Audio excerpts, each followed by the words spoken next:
네, 김영환입니다. 대홍수가 있었던 것은, 진짜 이야기죠. 왜냐하면 길가메시 서사시에도 홍수 사건이 나오는데요. 이 서사시는 기원전 약 2000년 전에 쓰여진 건데요. 거기에 수메르, 아카드, 바벨론, 이러한 고대 문명의 이야기가 나오고요. 그 서사시에 나오는 내용들은 굉장히 서양 문학, 또 세계 문학에 큰 영향을 미쳤는데요. 그 길가메시 서사시 안에도 이 홍수의 이야기가 나온다라는 거예요. 그러니까 홍수의 이야기가 성경에도 나오는데 사람들이 이 성경에 나오는 이거 가짜 아니야? 그러는데 이 길가메시 서사시에도 이게 나오고요. 또 이 내용은 길가메시에만 나오는 게 아니라 고대 바벨론의 아트라하시스 서사시에도 방주에 대한 이야기, 바로 이 노아 홍수 사건과 비슷한 이야기가 나옵니다.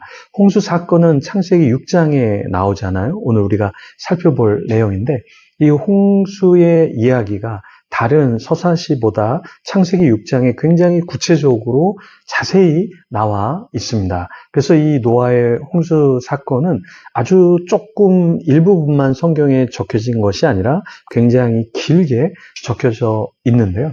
자, 이 방주는 3층으로 되어 있었죠. 길이가 135m 정도 된다, 이렇게 보고 있고요. 폭이 한 23m, 높이가 14m 정도가 됩니다. 이 방주는 축구장보다 조금 더 길고 면적은 한 20개 정도의 농구장보다 크다, 이렇게 보고 있는데요. 또 의문점도 있습니다. 현재 존재하는 포유류, 조류, 파충류, 양서류, 이게 17,600종인데 정말 종류대로 쌍으로 방주에 심는다면 약 35,200마리 정도가 될 거예요. 그런데 이 방주가 실제로 실을 수 있는 그러한 동물의 수는 만약에 쌍대로 이렇게 했다면 12만 5,280마리 정도를 이제 싣고 했어야 했는데 이것이 가능했을까? 이런 의문도 있기는 합니다. 실제로 방주에 그렇게 실을 수 있다, 이렇게 보기도 하지만 엄청난 숫자의 동물들을 실을 수 있었을까? 이런 의문도 있죠. 그런데 중요한 것은 무엇이냐면 세계 곳곳에 홍수의 흔적이 있고, 또 노아의 홍수 사건은 성경에만 있는 것이 아니라 이 길가메시 서사시라든가 또 바벨론의 문헌에도 이런 내용이 나온다라는 것이죠. 그럼 오늘 이 노아의 홍수의 사건을 조금 더 우리가 성경을 통해서 살펴보겠는데요. 오늘 우리가 볼 말씀 9절, 10절, 11, 12절에 이런 내용이 있습니다. 이것이 노아의 족본이라. 노아는 의인이요 당대의 완전한 자라. 그는 하나님과 동행하였으며 세 아들을 낳았으니 셈과 함과 야벳이라. 그때 온 땅이 하나님 앞에 부패하여 포악함이 땅에 가득한지라. 하나님이 보신즉 땅이 부패하였으니 이는 땅에서 모든 혈육 있는 자의 행위가 부패함이었더라. 여기 노아는 어떤 사람이었죠?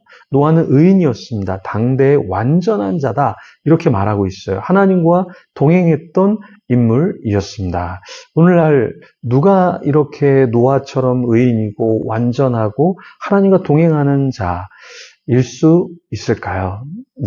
정말 우리가 그런 사람이 되면 좋겠습니다. 목회자, 신학자, 유명한 조나단 에드워즈가 이런 얘기를 했습니다. 만약에 완벽한 크리스찬이 있다면, 신자가 있다면 내가 그런 사람이 되기를 소망한다. 이렇게 하나님 앞에 열심을 내면서 정말 하나님 앞에 완전한 자가 되기를 갈망했는데요. 이런 갈망을 우리도 좀 하면 어떨까요? 이룰 수는 없지만, 그런 자가 될 수는 없지만 그냥 포기하면서 타락한 채 살기보다는 조금 더 하나님을 사랑하는 자, 조금 더 하나님 앞에 완전해지려고 우리가 성화의 과정을 밟는 것은 잘못된 것이 아니죠.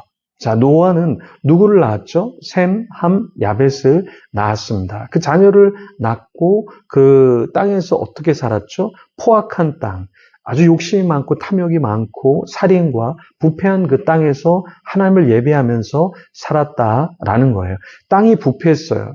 여기서 말하는 땅이 부패했다라는 말은 그냥 땅이 더러웠다라는 정도가 아니라 그 땅에 거했던 사람들이 부패했다라는 이야기죠. 그래서 13절에 보면 하나님이 노아에게 이르시되 모든 혈육 있는 자의 포악함이 땅에 가득함으로 그 끝날이 내 앞에 이르렀으니 내가 그들을 땅과 함께 멸하리라, 이렇게 말씀하고 있죠. 그래서 하나님은 방주를 지어라, 이렇게 명령을 했던 거예요. 자, 하나님은 노아에게 어떤 말씀을 하셨다고 했죠? 네, 혈육 있는 자의 포악함, 죄악이 관영했다라고 말씀을 했죠. 오늘날은 어떨까요? 오늘날 우리가 이 사회를 보면 여전히 이 사회가 타락하고 부패하고 하나님 보시기에 합당하지 않죠. 그러면 우리는 이 땅이 안 좋은 것만 보고 그냥 자포자기 할 것인가? 아니면 하나님이 우리에게 또한 어떠한 역할을 원하시는가? 이걸 우리가 좀 고민해야 하지 않을까요? 하나님은 노아에게 방주를 지어라, 이렇게 말씀하셨죠? 그래서 길이가 145m, 그러니까 약 300규빗이 145m 정도 되는 큰 방주를 지으라고 말씀을 하셨어요. 거기에 수많은 동물들을 집어넣으려고 하나님께서 하신 것이죠.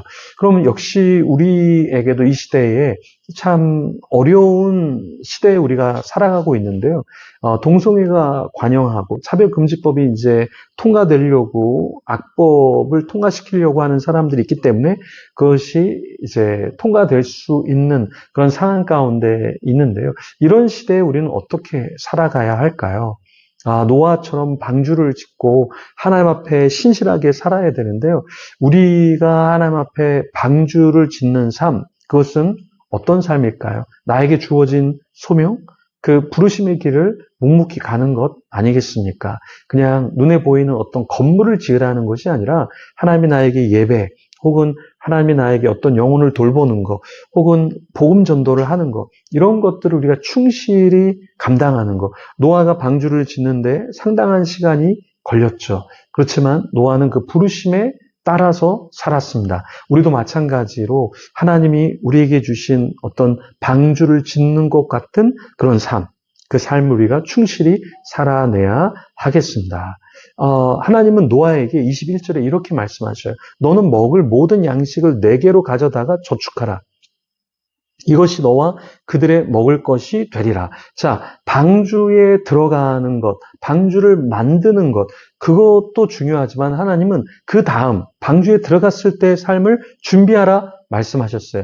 그러니까 우리 젊은이들, 또 우리 부모 세대도 그렇고 아파트 청약이 되고 아파트에 들어가는 거, 그것만 계산하는 게 아니라 들어가서 어떠한 준비를 더 했어야 하는가, 이걸 좀 고민을 해야 되는 것이죠. 먹을 것만 우리가 준비하고 집만 준비하고 노후의 대책만을 추구하는 게 아니라 그 뒤에 또 누군가를 먹이고 또 저축해서 누군가에게 나누어 줄 수 있는 것까지 우리가 생각을 해야 한다라는 겁니다. 여러분, 나만 잘 먹고 살겠다 이렇게 생각하는 게 아니라 준비하고 더 준비해서 어떻게 나누고 어떻게 섬겨야 될지 고민하는 저와 여러분이 되기를 소망합니다. 오늘 하루를 살 때 성실하게 살아가고 오늘 하루를 살 때 하나님이 기뻐하시는 삶을 우리가 살아야 할 텐데 정말 주님 도와주십시오, 이 마음을 갖고 기도하면서 또 나아가고요. 그리고 아름다운 삶, 주님이 기뻐하시는 저축하는 삶, 그리고 나눔을 준비하는 삶,